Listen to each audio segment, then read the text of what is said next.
दोस्तों आज की इस वीडियो में हम रशिया के Tu-160 बॉम्बर और अमेरिका के B-1 लैंसर बॉम्बर का डिटेल में कंपैरिजन करने वाले हैं। पहले बात कर लेते हैं दोनों ही बॉम्बर के मेजरमेंट की। जो रशिया का Tu-160 बॉम्बर है उसकी लंबाई 177 फीट है, चौड़ाई इसकी 182 फीट है, ऊंचाई इस बॉम्बर की केवल 44 फीट है। वहीं पर अगर B-1 लैंसर बॉम्बर की बात की जाए तो इस बॉम्बर की लंबाई 146 फीट है, चौड़ाई इसकी 137 फीट है, ऊंचाई इस बॉम्बर की केवल 34 फीट है। मेजरमेंट के मामले में देखा जाए तो रशिया का Tu-160 bomber B-1 lancer bomber को पूरी तरीके से पीछे छोड़ देता है। अब देखते हैं कि दोनों ही बॉम्बर का एमपीटी वेट और मैक्सिमम टेक ऑफ वेट कितना है। जो रशिया का Tu-160 बॉम्बर है उसका एमपीटी वेट 1,10,000 किलोग्राम है। वहीं पर B-1 लैंसर बॉम्बर का एमपीटी वेट 87,090 किलोग्राम है। और जब इन बॉम्बरों में पूरी तरीके से हथियार तैनात कर दिए जाते हैं तो उस दौरान रशिया के Tu-160 बॉम्बर का जो वजन है वो 2,75,000 किलोग्राम होता है। वहीं पर B-1 लैंसर का ये वेट 2,16,364 किलोग्राम है। यहाँ पर भी रशिया का Tu-160 बॉम्बर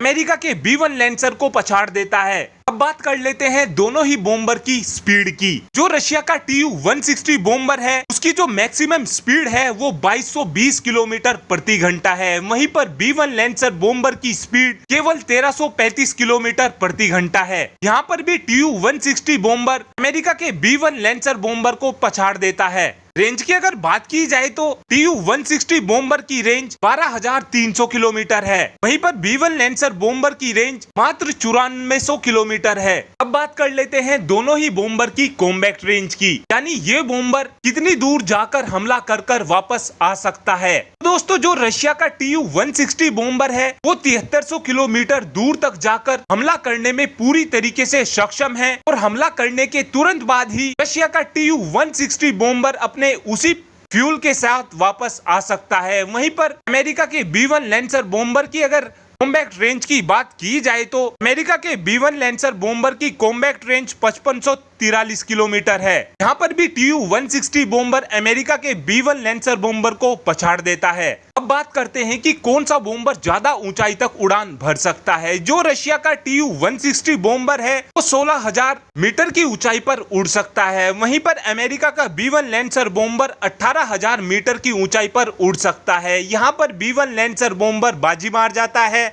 रशिया ने अब तक केवल 36 Tu-160 बॉम्बर को बनाया है। वहीं पर अमेरिका ने अब तक करीब 104 B-1 लैंसर बॉम्बर को बनाकर तैयार कर लिया है। दोनों ही बॉम्बर को 4 क्रू मेंबर चलाते हैं। जो रशिया का Tu-160 बॉम्बर है वो भारत की सबसे घातक मिसाइल यानी कि 12 ब्रह्मोस अपने साथ में लेकर उड़ सकता है। वहीं पर जो अमेरिका का B-1 लैंसर बॉम्बर है वो केवल अपने साथ में 10 ब्रह्मोस मिसाइल ही लेकर उड़ने में सक्षम है। यहाँ पर भी रशिया का Tu-160 बॉम्बर पूरी तरीके से जीत जाता है। अब बात करते हैं दोनों ही बॉम्बर की सबसे पावरफुल कंपोनेंट की। जो रशिया का Tu-160 बॉम्बर है उसके अंदर समारा NK-321 का इंजन लगा हुआ है जो साधारण तौर पर 137 किलो न्यूटन का थ्रस्ट जनरेट करता है। आफ्टर बर्नर के साथ ये इंजन 245 किलो न्यूटन का थ्रस्ट जनरेट करता है। वहीं पर अमेरिका के B-1 लैंसर बॉम्बर में देखा जाए तो इसके अंदर जनरल इलेक्ट्रिक के GE-101 और 102 इंजन लगे हुए हैं जो सामान्य तौर पर इस बॉम्बर को 77 किलो न्यूटन का थ्रस्ट जनरेट कर देते हैं और आफ्टर बर्नर के साथ ये B-1 लैंसर बॉम्बर को 136 किलो न्यूटन का थ्रस्ट जनरेट कर देते हैं। यहाँ पर देखा जाए तो रशिया के Tu-160 बॉम्बर ने इंजन पावर के मामले में भी अमेरिका के B-1 लैंसर को पछाड़ दिया है और ये दोनों के दोनों बॉम्बर ही परमाणु हमला करने में पूरी तरीके से सक्षम हैं। अब बात कर लेते हैं कि हमें इन दोनों बॉम्बर में से कौन से बॉम्बर को खरीदना चाहिए। तो दोस्तों रशिया का जो Tu-160 बॉम्बर है वो अधिकतर हर स्पेसिफिकेशन में अमेरिका के B-1 लैंसर बॉम्बर को पछाड़ देता है, लेकिन अमेरिका का B-1 लैंसर बॉम्बर केवल टेक्नोलॉजी के मामले में रशिया के Tu-160 बॉम्बर को हराता है। दोनों में देखा जाए तो केवल 19-20 का फर्क है। यहाँ पर आपको 19-21 का भी फर्क देखने को नहीं मिलेगा।